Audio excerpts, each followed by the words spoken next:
You are listening to the Marc Guzman Podcast Experience.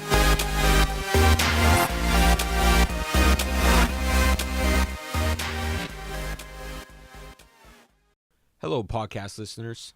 Before we get started, a reminder that you can visit my website at marcguzman.com to view all of my homes for sale and my rental properties. Today's episode and wine is provided by Lanny Clark of Prime Lending. Whether you need a home loan or trying to refinance or renovate your house, Lanny Clark can help guide you through the process and achieve your financial goals. Every year in the city of Albany, California, the Albany Film Festival brings together filmmakers from around the Bay Area to share their own works of film. For 8 years now, the Albany Film Festival has showcased the best of what amateur filmmakers have to offer. After starting off with one film in a community center with free popcorn, the festival has grown into a week-long affair with a diverse collection of movies played at the local Albany movie theater.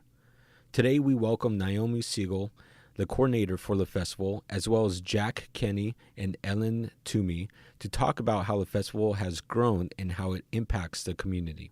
So let's start off real quick. Jack, you're already tasting the wine. Yeah. What do you think of it? I think it needs to open up a little more, but it's nice. It's very fruit forward. Are you a big wine drinker? Yes. He's a winemaker. And winemaker. Really? Yeah. So maybe we'll have my Albany brand here one of these days. Yeah, for sure. We've had quite a few winemakers here. Is that right? Yeah. Yeah, we have. Yeah. We've had wineries like Clos Pegase up in Napa. Uh-huh. We've had local ones like Purity Wines, Tessier Winery. Uh-huh. And so, yeah, you're more than welcome to. We should do another podcast and we'll have your wine. This is my 10th year of making wine. This is my retirement hobby, and I just got my official trademark from the patent office. So now I have to get serious. Yeah. Well, we'll do another podcast and we'll launch that off. Yeah, okay. Jack has award-winning wines, right? Yes. Yes. Yeah. Very cool. Yeah. Very cool.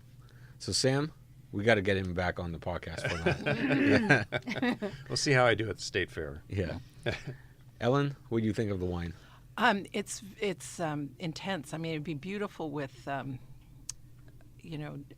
meats and those wonderful kind of Italian, like spicy pastas and stuff. Yeah, it is pretty intense. I mean, it's beautiful. I don't mean that in any kind of a pejorative way. Yeah, this is R&B Cellars, and they are located over there by Rosie the Riveter in the Richmond Marina. And what variety is that? This one is a Petite Syrah. Uh-huh. Mm-hmm. And I guess Napa Valley, so the grapes are coming from Napa. Could probably pair well with some intense flavors.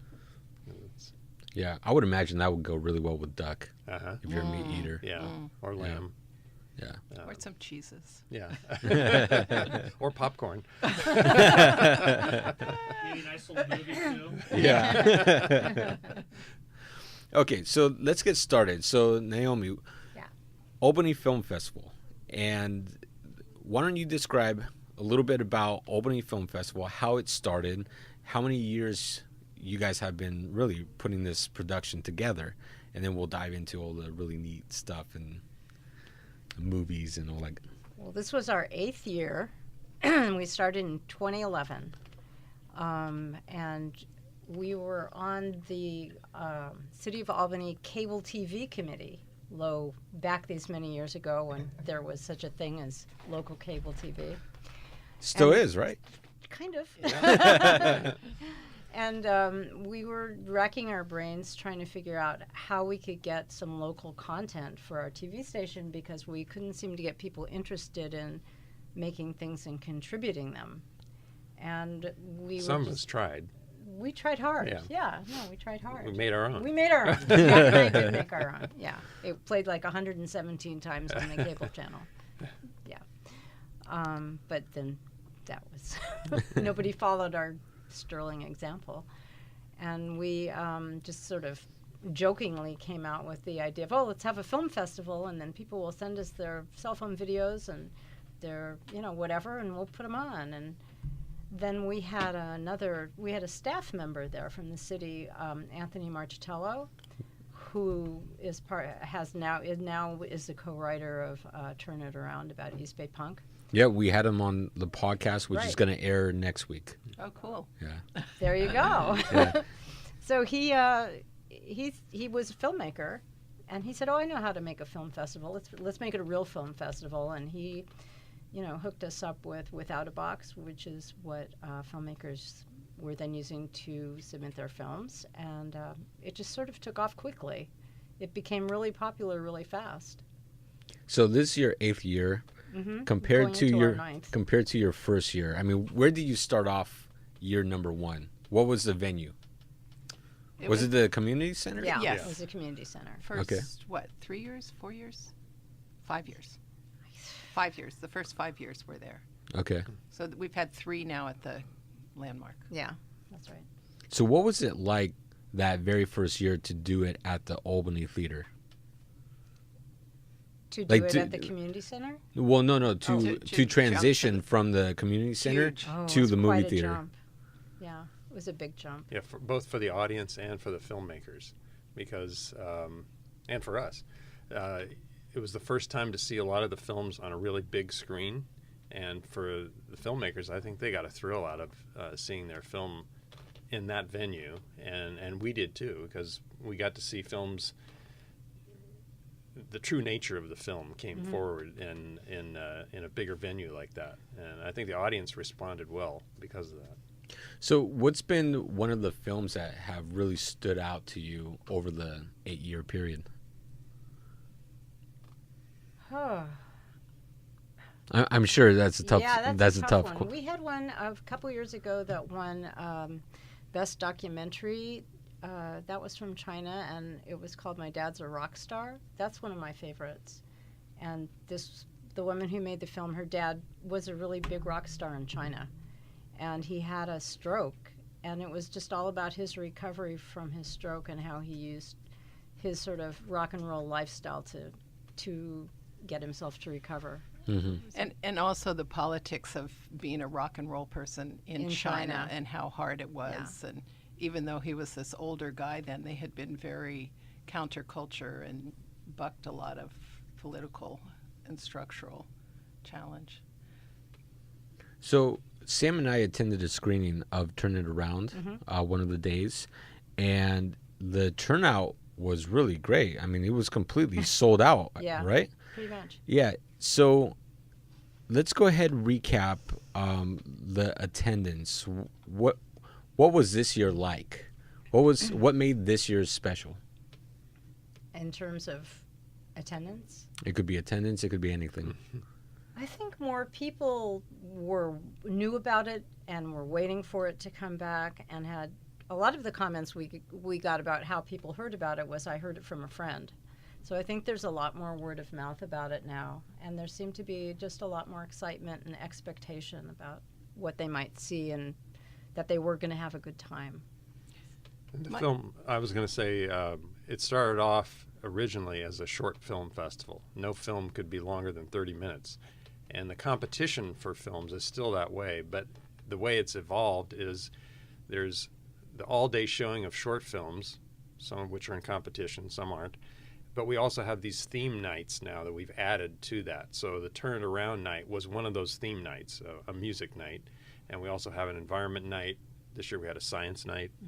So we've gone to having some additional screenings besides just the short films. Okay. And I'd say in terms of what's different this year, my sense is it's been a really organic growth from the start. That it's not like there was a roadmap or a script for where will we be in 8 years, but it's grown in this really I think very sound and strong way. Very organic. Yeah, very Yeah. organic growth. And I think we're at a point now where there are choices to be made around where do we go from here. But from beginning to now has been a kind of a natural. Yeah, the first year was kind of a expansion. flip of a coin. Is it going to work? Yeah, Yeah. will people come? And I brought in, this is the program that Naomi saved for us that showed all the films that we showed that one day in 2011. And there were 45 short films. and a couple extra films that we brought in. And now, thanks to Ellen's great work on graphics, we've got these programs that are full color, that have excerpts and some shots of from the films themselves. And then this is this year's program. So it gives you a nice recap of what's going to be shown, and you can plan your time when you want to go to the film festival and zero in on the films you like. That's very neat. I mean, it must be so exciting just to see how everything's just developed over the many years. It is really fun. Yeah. Yeah. Was there any film that stood out amongst the audience this year? There were a number, actually. Well, the audience favorite was a movie called So Much Yellow by Erica Milsom, and she's a local Berkeley filmmaker. What was that movie about? It was a look back at how families with Down syndrome children were often sort of coerced into institutionalizing them, but it was just a very sweet... In the 50s. Sad, yeah, in the 50s. 50s. It's a very sweet family... It was a touching film. It's a local story, too. It's from Richmond. Yeah, The story's it was about based on a real Really? incident. a family yeah. in Richmond. Now, a lot of these films, if people miss the Albany Film Festival, typically where can they go to find these films if they wanted to watch them? That's a really good question. Well, there is a best of the fest that gets screened at least a couple Thank times you, a Ellen. year. There's one coming up. It's coming up on the on April 24th. It's Tuesday at 7 p.m. at the Albany Community Theater. Okay, so the best of the fest? Yeah. Okay. Yeah. And It's tickets? free. It's free? It's free. Go to our website, www.albanyfilmfest.org, and you can find all the information. And there will also be popcorn. Okay, great. And a raffle. So did you start that just this year, or did you start Best of the Fest several years ago? I think we've done it Since from the the beginning. beginning. Really. Yeah, we've always had it. Because not everybody can get to the festival. Yeah. Yeah. Now, what were some of the challenges to go from 45 short films to now? I mean, how many short films were in the festival this year? That part has stayed pretty much the same. Yeah, it's about 30 or 40. Yeah. It's Okay. Because there's for the Sunday showing, because there's really only so many that you can show. There's Fit only into so a much day. time. So it does usually about 35 will fit in there. But then we've expanded to the other days, so. And a couple of the short films get shown at, well, we also have the Kids Festival a week before. Oh, yeah. That used to be part of the one day for the first few years, and then that's become its own, almost separate but connected, lovely and intense event with the kids, and we might have outgrown the community center on that too. That's actually a question mark, but it's it's films that are appropriate to young kids. Some are made by kids, but mostly it's just a thematic thing. And- Family friendly. and One thing that's changed quite a bit is where the entries are coming from. When we first started, it was pretty much local people, Bay Area, that heard about it. And I guess there were some out of the area too, but now that's international. We're getting submissions from China and Pakistan, And the quality Yeah. has gone up, Yes, so the we've been able quality's to be gone more up. selective. right. Wow. Yeah. So what does that process look like when you start putting the announcement out there that we're looking for films for now the 9th Albany Film Fest? How many films are proposed to you, and how do you go through them all to decide which ones are going to make it to the film festival? We watch them. We watch them. It's, whether we watch them as they come in one at a time or we watch them all in a big lump. Everybody watches. We have a selection committee of about five Yeah. people. And then we mark down our thoughts on them, and then we discuss them. And the list kind of organically narrows itself down to the ones that we really like. We get about 90 to 100 films submitted every year. Wow. And they can't be longer than 30 minutes, but looking through all those films, that's our pledge to the filmmakers, that we'll We look at will every watch film. their films, yeah. So every film has to be under 30 minutes. Right. Now, Turning Around was just over 2 hours. Now, that was not in competition. That was a special feature that we did as part of the Albany Film Fest. Okay.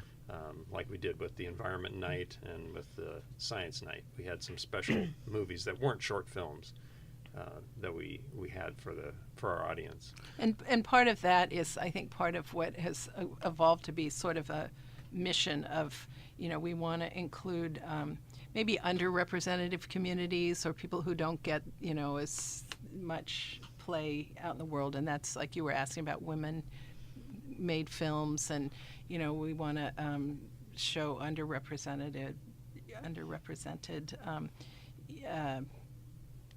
different groups. Why did I write it down? Vulnerable communities. We had a couple of local native focus films both this year and last year. There were ones, and right. The Eco Night featured this year a disabled man who does amazing things like big ambitious hikes in a wheelchair. So we kind of on purpose have scheduled things that way. Is that the movie Making the Climb? Yes.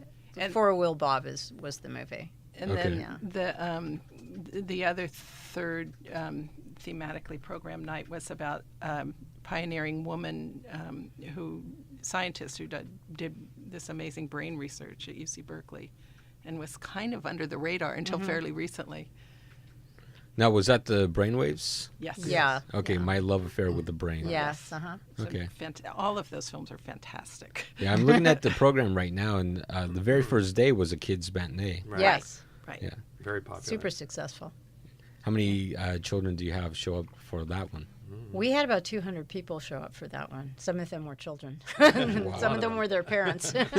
So half. There were at least 100 kids there. Okay. Yeah. Now, so you have international entries coming in. Mm-hmm.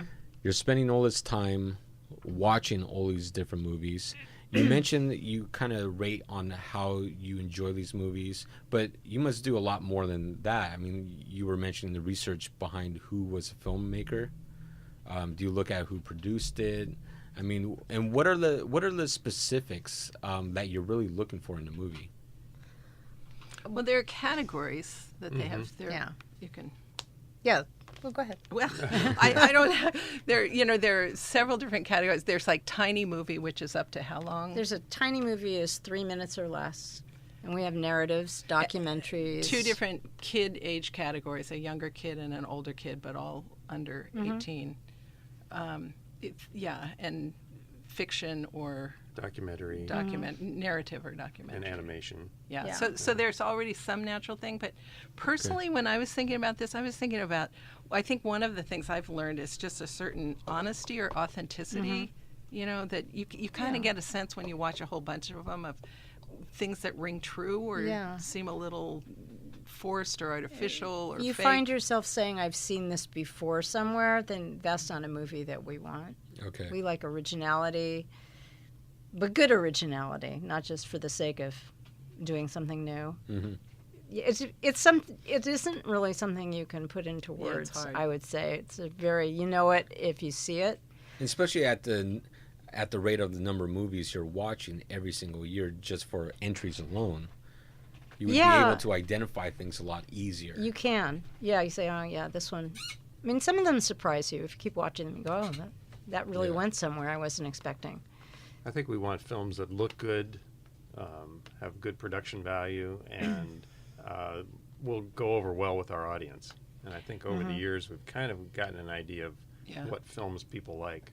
And I would say that what I've learned with screening, what I haven't actually done it so much the last 2 years, but is that with the production values, it's like absolutely, something that looks good is more appealing than something that doesn't. But having a compelling story or some interesting thread is more important. Like sometimes we get these things that look fabulous, are really, really high end with the production, and it's vapid or, there's something like fake or dishonest But about it. there's just no story there. So it's like, give me a good story over, with marginal, quality over the opposite any day. Yeah. Well, I think you could also see that out in the big that world. trend. Yeah. In a book or other. Even YouTube videos. Yeah. And I mean, if you see some of the very popular videos, they're just made raw. Mm-hmm. There's no fancy production. But Right. if it tells a very compelling story, you're going to capture an audience. Yeah. Yeah. Yeah. Exactly. Yeah, I mean, I think that's how the news channel Vice really became popular online. Is that a lot of their stories is just kind of raw.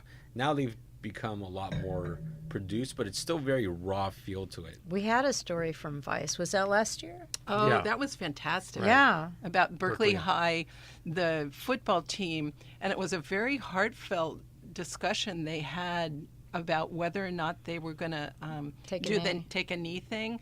But, it was this very personal, very, revealing, these young men or kids, having these conversations about their personal experience and honoring each other's point of view. It was beautifully was really good. done.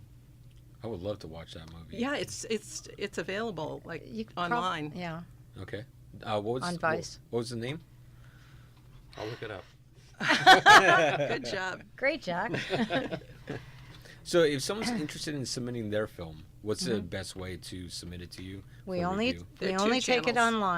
online. Film Freeway is one of them. You come to our website, and there will be a link to Film Freeway or Without a Box, and then you just go there. And that's the way most film festivals do Yeah. it. Right there. Stand Up and Kneel. Okay, Stand Up and Kneel, documentary by Vice News tonight. Okay. I'll definitely be looking that up. So not all of our films are in competition. Some are some are curated. curated. So like that one and other ones that we get to kind of fill out the schedule of films. Okay, just like the way Turn It Around was. Yes, Yeah. exactly. Yeah. And My Love Affair with the Brain and Making the Climb. Those were all And they're curated. all local people, so that kind of fits part of our mission. And certain categories it's funny, it's kind of like things come together in a way they're often complementary subjects Yeah. for each year that somehow just happens. Yeah, that's one of our fun challenges is seeing what the themes are that year because they're always different, but there is always And that's a Naomi's theme. genius, Yes. is how they get put together in, the day-long 6 categories. She's the one who puts them together, and it's Yeah. always brilliant. And that's what I hear over Thanks. and over from people going to the film fest is, how did you manage to put all those films together that way? That was genius, and that's what Naomi does. Nice. Thanks. Okay, so to submit, they go to the website. There's links to Yeah. how they can submit their film. Is there a deadline cutoff for submitting There films? will be, yeah. We're going to start accepting films this year probably in May. That's a little bit earlier than usual. So, And then there are different thresholds, like early bird admission is the cheapest, and then a mid one, and then a later, the price goes up a little bit. But we're still very affordable compared to a lot of film fests. there's student discounts also. Okay. Yeah. Now, the festival this year was held in March. Right. Is it in March every single year? Generally. Yeah. We did the first year in May, and we found it conflicted with a lot of other things going on in the community. So we on purpose looked for a place in the calendar where there would be the least, although there's always some There's always conflict. something It's like going the Little on. League parade Yeah. on the day of the Kids Fest or something. But, that was the reason for that timing. Yeah. Now, do each of you have a favorite part of the festival? What stands out to you as far as the favorite part for you? Wow. There's one thing it's one of the favorite things I've had experience over the years is we have a gala, and I'm doing fake quotes. That actually has kind of become a little bit more glamorous. But especially the first years when we have some judges who are really genuinely stellar, not just local heroes who have been Academy Award nominated and so on. And maybe it was the first or second year, there was a group of students from San Jose State who had made an animation film that was in the festival, and I was chatting with them. They were really cute, and I said, "Oh, do you guys know Jifui Bodo, who's an Academy Award nominated animation guy who worked at Pixar and has a lot of of stuff to his credit, and they're kind of like, we've heard of him. And I brought him over, and he's a super friendly guy, so he's chatting them up. And I've had a number of experiences like that, or people who have come from across the country, or from LA or something, and are just thrilled to be there, and you connect them with other filmmakers, and that to me is like some of the most rewarding part. Mm-hmm. Yeah, I actually, now that you bring that up, I would agree. Just meeting the filmmakers and just being part of being able to give them a platform to show their work. And it's important to filmmakers. They want people to see their movies. So the more we can do to make that a warm, inviting, the community vibrant part. Place for them, and to give a chance for the community also to interact with them, I think that's been really exciting to see. Yeah, that's been the highlight for me, too. A lot of times I act as the MC for some of the question and answer sessions with the filmmakers. And like Ellen was saying, we've had filmmakers, we had no idea they were going to be at the film festival, and they came from long distances. One last year came from, I think, Connecticut, and the year before from Missouri. And so they made great films, and we got to meet them, and the audience got to talk to them. I think that's one of the reasons why people come to the Film Fest too, is they get to interact with the filmmakers and know a little bit more behind the scenes about how a film is made. Yeah, I wish that was something that was done a lot more with movies, right? Yeah. Where you could watch a movie, appreciate the Yeah. creativity, the art Yeah. to it, and then you have the filmmakers sit down, answer questions, even describe their process, because Right. we had Corbin and Anthony on the podcast. They're going to be one of the later episodes, and to talk to them about how the movie was created and the number of hours that they spent, and it was, I think they totaled up over 500 hours of video footage to condense it down to 5 hours. And I believe it was Corbett that said, now we've got 5 hours of gold, but how do we condense this down to like 2 hours, right? Yeah, but just the entire process for filmmakers and what they do is incredible. And it's a lot of stuff that for most viewers, it's like you don't know about it. Right. And it's totally behind the scenes. And I think you appreciate a movie much more when you find out the dirt, the details of everything that went into it. Yeah. And I think, too, I noticed with this year's fest, I was talking to some people outside after some screenings, and, directors and actors who had been in their films, and they said, this is the first time I've seen it on the big screen. Yeah. And they were high quality films, but they were small, independent people efforts, so they don't get the opportunity to have their friends and family and crew come and see it like that. And I assume the Albany Theater has been super supportive of the Oh, film yes. festival. Yeah, they they're love great. having us there. Yeah. I was going to say that one of the things we also do is we try to do interviews with filmmakers on video and archive those for putting out on our website or social media. Just another way that filmmakers can express what they've been working on and talk about their films. Yeah. Now, you have a certain specific category called My Own Private Albany, correct? Mm-hmm. Explain what that category is and why it's special. Well, that category started out as a way to impress upon Albany residents that we really did want to see their films when, we from the first year. So it's really anything you want it to be. Whatever we had a number of dance movies that we had dances on the Albany Bulb. We had a ballet on the Bulb and the railroad tracks. We had modern dance at the Bulb. We had an animation of a cat who went to the Solano Stroll. So I love that one. And then a couple of years ago, we also expanded that to be the Albany Filmmakers Showcase. So if you're from Albany, born in Albany, went to school in Albany, have some sort of connection with Albany, that is a category that's free to enter, and we encourage people of all ages and people who have never made a film to enter that category. And that's always our last show of the Sunday. And that's actually probably one of the most popular shows. So the last show on a Sunday, Mm-hmm. and that movie... We called that program It Came from Albany. Came from Albany. Okay, I see. Show number 6. Let's see. And okay, so you have several movies. Yeah. Actually, Well, they're quite a few shorts, movies. so Okay. yeah. Okay.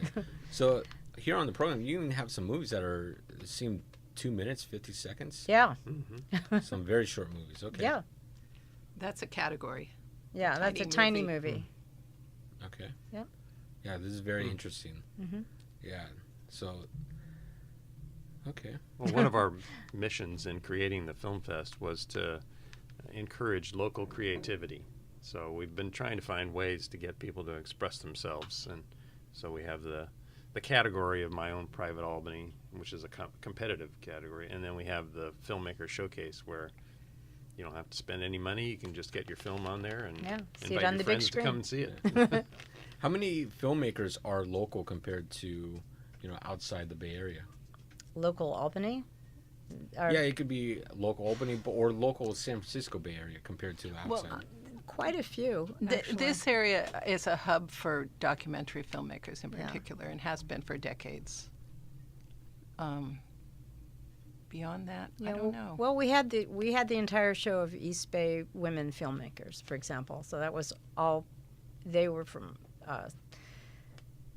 Berkeley, Richmond, Oakland, elsewhere. And a lot of our filmmakers, quite a few of our filmmakers this year were from the greater Bay Area. Like, yeah, we had people coming all the way from Sonoma. We had an El Cerrito guy. We had several from Berkeley and Oakland, San Francisco. And I think that's always been true. And then we have people from completely out of the country. So it's an interesting split.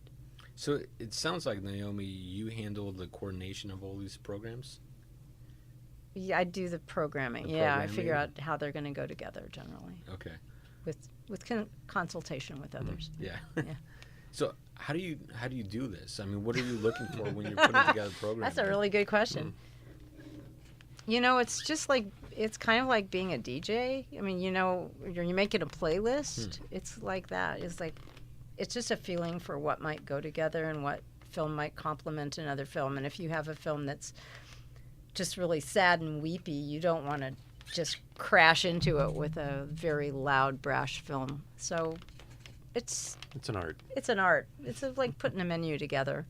So are you watching movies multiple times over and over Yeah. again to see which ones flow together correctly? Sometimes, yeah. I mean, sometimes I get them in my head, but sometimes I have to really look at them to just think about how they would go with another film. So I would assume, do you have a lot of audience members that sit there and watch the entire film festival in a row, or you have mainly people that pick and choose which movies they want to attend? We have mainly people that pick and choose, but we do seem to have a core of maybe 10, 15, 20 people that Some have hardcore. always sat there from beginning to end. The hardcore fans. The hardcore fans, yeah. That's a long slog, too. Yeah. Because it wears us out. Yeah, that's 10 a.m. to 10 p.m., so that's a long day. Yeah. 10 a.m. to 10 p.m. Yes, on Sunday. Okay, what about the other days? They may come to those too, but those are just like 2 hours, Okay. like I'm going to a movie. Okay. But In still the 12 evening. hours in one day watching movies. This is a long time. That is a long time. Yeah. Yeah, A lot of popcorn. a lot of popcorn. So let's talk about the female filmmakers that submitted for the category this year, and what were their stories in their films? Well, now I have to refer to the program. They were pretty varied. They were very varied. Yeah, they were. I mean, which really, tells the you only- something. Comedies and dramas. We started with a comedy, The Final Show by Dana Nachman, and that was about a woman basically who was dying and then died and had to decide how she was going to spend eternity, and that was a pretty hilarious comedy. That's a despite brilliant what I movie. just said. Yeah. Yeah, that was a very funny That was called movie. The Final Show? Yeah, that was And called The Final Show. That was very high end, also. Yeah, beautiful. And that had actually the actress who played in the mom in Happy Days. Happy Days. Oh, Yeah, really? She Yeah. was star of that. Yeah. Very cool. There Yeah, were that some was very other cool. recognizable people in that one. Yeah, that was a nice movie. And then we had Welcome to the Neighborhood, which was a documentary by Berkeley filmmaker. Also, Dana's also from Berkeley. Another Berkeley filmmaker named Pam Uzel, and that was about the artist Mildred Howard, whose mom was a legendary Berkeley activist named Mabel Howard, and was actually responsible for the undergrounding of BART, so that it In Berkeley. and so that it wouldn't destroy neighborhoods. And her whole movie was about the gentrification of Berkeley and what's happened. So Yeah, it's amazing like how much Berkeley's changed. I mean, the entire Yeah, Bay yeah. Area has changed a lot. yeah, Yeah, I mean, I would say Pinola's changed. Yeah, Pinola's changed. Yeah, yeah. Especially if you look at what people remember Pinola as in the movie Turn It Yeah, Around. it's pretty interesting. That was amazing how much Pinole and Rodeo were key to East Bay punk. Yeah, I learned that. yeah, and I see other movies, So Much Yellow, The Construct. Yeah. So Much Yellow is the one we mentioned before about the Down syndrome. The Construct actually won the best documentary, and even though that woman, the filmmaker is from Berkeley, but she went to Burma to film this movie about gender inequality in female laborers in Burma. And then Encuentro, that's was that in Spanish or? Part of it was. Part of it was Okay. subtitled, yeah. Part of it. The filmmaker herself, I believe, is from Venezuela, but she filmed it. Actually, this was filmed the Ivy partly at the Room. Ivy It Room was in Albany. Entirely at the Ivy Oh, Room. entirely at the Ivy. Yeah, and she's And from that- Berkeley. And that one is fictional. But and that was the one of the both the director and the star were saying, "Oh, it's the first time I've seen it on the big screen." But it was beautifully done too, you know. So it's a real mix, you know. And that had, it had a lesbian theme, but it also had, you know, a Latin America theme and an American sort of, and an immigration theme. yeah. And There was a lot going on in it that was film. very rich, even though it's a short film. And then, so Living on Earth, was that the green and environmental Right. category? Yeah, that's the second No. year we've. No, I'm sorry. No, that's No, the shorts. that was not. Yeah. Thank you. Sure. That was. So that one was just meant to show how people live differently, how people's lives are so different, yet they're all living on the same earth, basically. One of them has an environmental theme. And one of them is actually animated, so that isn't actually a person, but. Which movie won that award? That is not an award. That was Okay. just a program. So The two of those movies did get awards. Yeah, exactly. Social Snafu got Best Tiny Movie, and Drifting Away got Best Animation Movie this year. Okay. And Social Snafu, the Perez brothers who made that, they're from Oakland, and the director who made Drifting Away is from Spain. So that Very just shows cool. you know. The movie was in French, which was confusing to me. And the movie was in French, and it was I hope they had distributed by. subtitles. They did. The distributor was German, Okay. so it was kind of. And the Perez brothers, that was their second time of winning Tiny Yeah. Movie, wasn't Yeah. it? They Right. had They're one good at last year. tiny movies. Totally different theme and subject, but also brilliant. But there was a movie called Change by Isaac Curlow. He's entered our film fest in the previous years and won some awards. And he's from Singapore, and he was actually there at the film fest this year. Oh, so it Very was great cool. to meet Yeah. him. Yes. And Yeah, we were Yes. excited to meet Yeah. him. Yeah, because I'm sure not every filmmaker shows up. That's correct. Yeah. Yeah. Yeah. So it must Most be pretty can't. neat. Especially after, 3 years in a row, and then on the third year he shows up. Yeah. Yeah, that's pretty neat. So you have another category, Outdoor Voices. What's that about? These are themes rather than like categories you win Okay. in. Yeah, these are not categories we would have every year.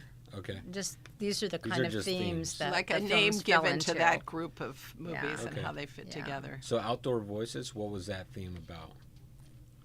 Well, a lot of these took place outdoors. There was one from Brazil, The Island Poet, which was about a guy living on the street for 20 years in Brazil, writing poetry.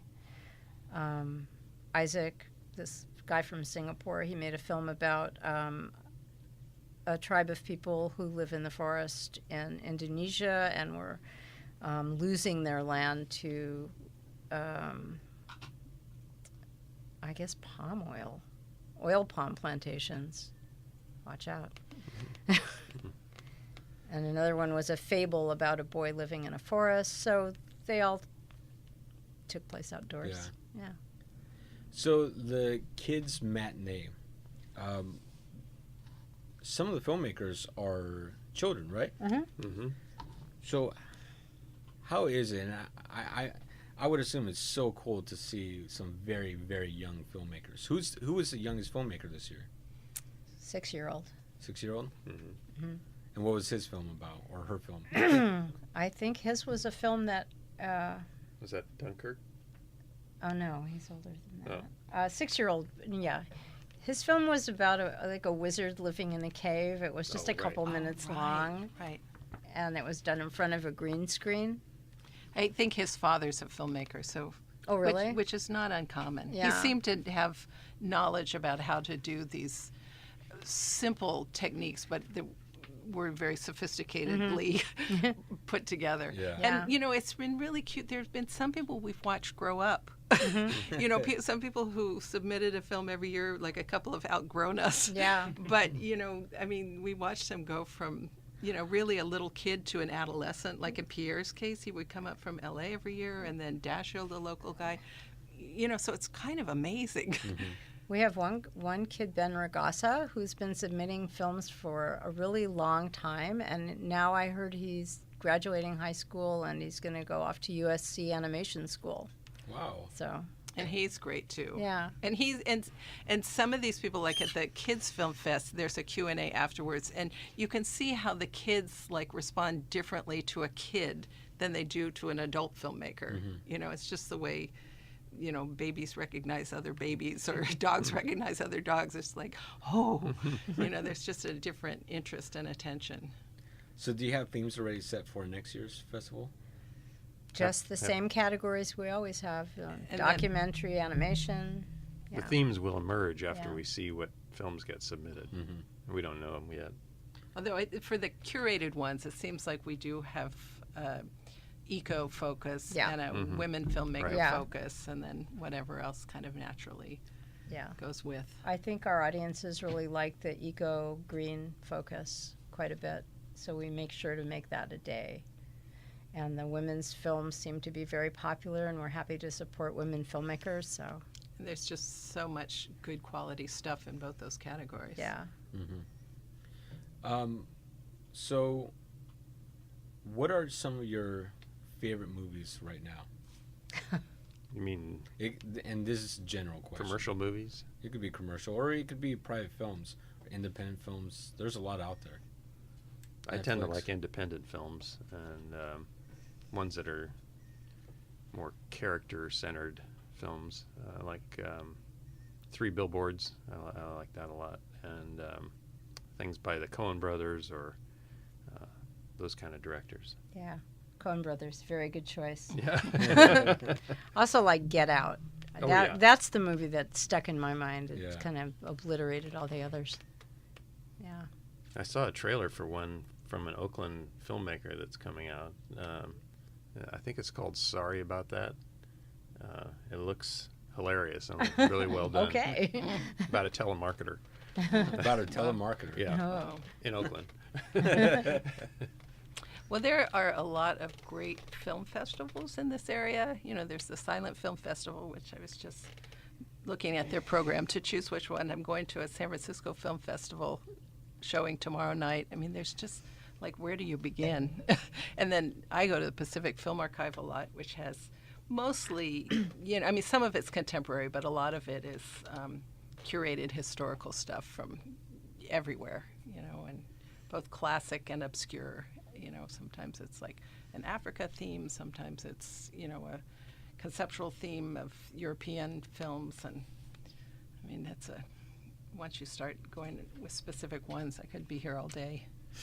Now, in your opinion, is there a certain someone, something, place that should have a movie made about that? Oh, that's an interesting question. Wow. I'm completely pulling a blank here. Albany Turkeys? Oh, we already have. Oh, yes. Someone should make a movie about Albany Turkeys. Although we did have an Albany Filmmakers showcase about the murder of an Albany turkey. So maybe that was a good one. I think there's a movie to be made about the new marijuana culture in California.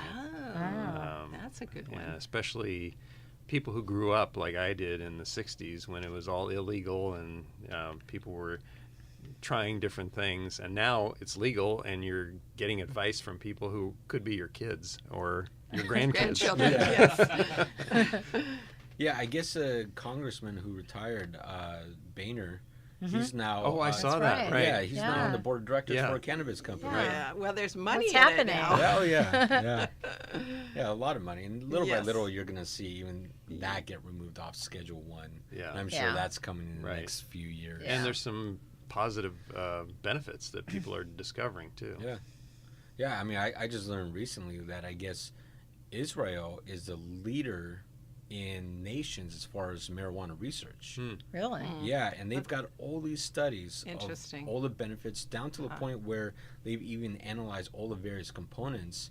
So everyone associates THC, right? But then you have CBD, Right. CBN, and there's about 25 different components with all their own different effects and benefits. Huh. Yeah. Yeah, I was sounds surprised pretty to see amazing. Rick Steves is a big advocate of legalization. Yeah. Is that right? Yeah. He's been talking about. I read that. Yeah, he's been talking about how in Europe it's kind of different. Like Portugal has done away with all the drug laws. Yeah, Portugal is interesting. They decriminalize all drugs. And so if you get caught, now if you have an extreme amount to where it's obvious you're trafficking, that's a different story. But if you get caught with drugs, instead of sentencing you to prison, what they do is they will sentence you to 6 months of a rehab program to find out why are you doing these drugs.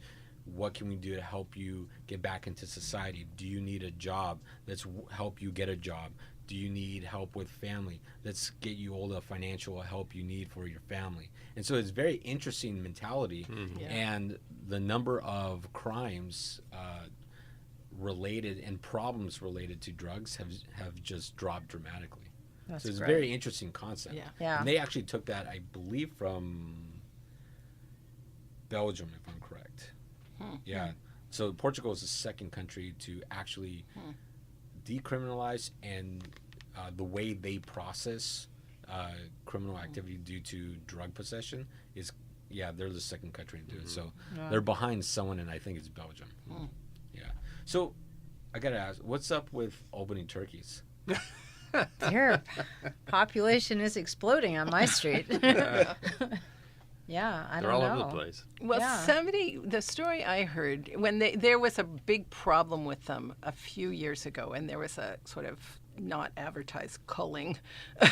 But then the then mayor, I had a conversation with her, and she said that they had been imported from somewhere, not locally to Albany, but somewhere in California as game birds. So they're not native to here. Right. And I think that's the case in other places in the country also. But she didn't know the answer to where they're from originally. I think in the southeast of the U.S. Yeah? Yeah. Okay. Makes sense. But- They don't have any predators, Right. so They just populate. they seem to be just like that. You'd see two, and people would stop their cars and go, "Oh my gosh, a turkey!" And now, I saw flocks of 40 turkeys, and you can't. They don't move for you. They're not afraid of car Not horns. afraid of cars. Yeah. No. So I was in Richmond, and this just reminded me of a story.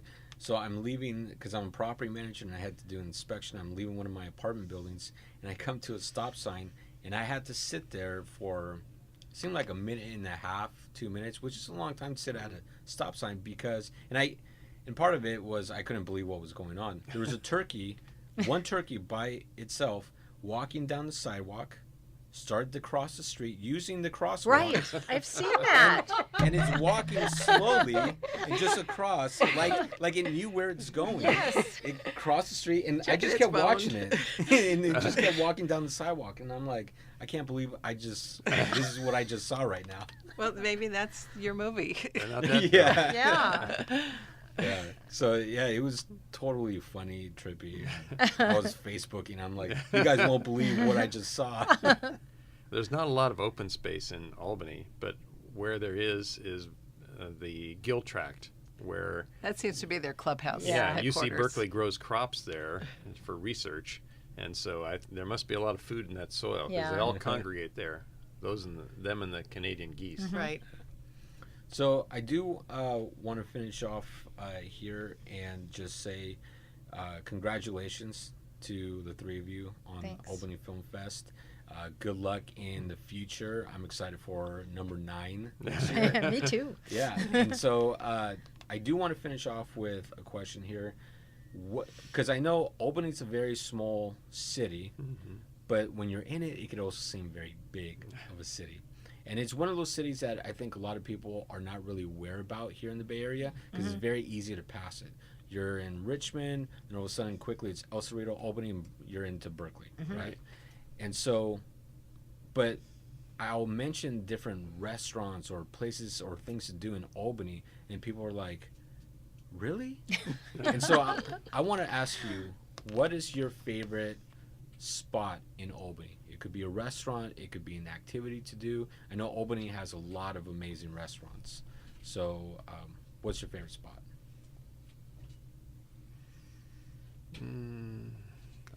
Well, there's a lot of places on Solano Avenue. I think for me, it's just it is a small town, and it has a real atmosphere of a small town, but it yearns to be bigger and have more outlook on things. We have French restaurants, we have Thai, we have all these varieties, and they're all almost within walking distance. So you have this small town, but you have some outreach from it that is very accessible. And to me, that's kind of what the film festival is about too, is that even though it's a small town, it can be kind of isolated. We're trying to expand everyone's vision of what's out in the world by drawing things in and getting people to express themselves. I like that. Yeah. I mean, I'm with Jack. There's a million restaurants on Solano. Many of them are great. I don't think I could pick one. But Albany does have this very interesting special quality. It's next to Berkeley, and it's next to El Cerrito, and it's really close to Richmond, and it's across the bay from San Francisco, but it's its own little small town entity, and you have a lot of latitude to make a creative project like this that I think it would have been harder in a larger city. You would have run across a little bit more bureaucracy, and we're very nicely supported by the city in terms of enthusiasm and staff support. So I think it's a kind of a special thing. My favorite place is Albany Hill, though, to answer your original question, because it's like a wilderness. It's if you walk to the top of it, you can see all the bridges. And there's a little woods up there, and it's a nice steep hill if you want to walk up a steep hill. So I've it's never kind of done a that. special place.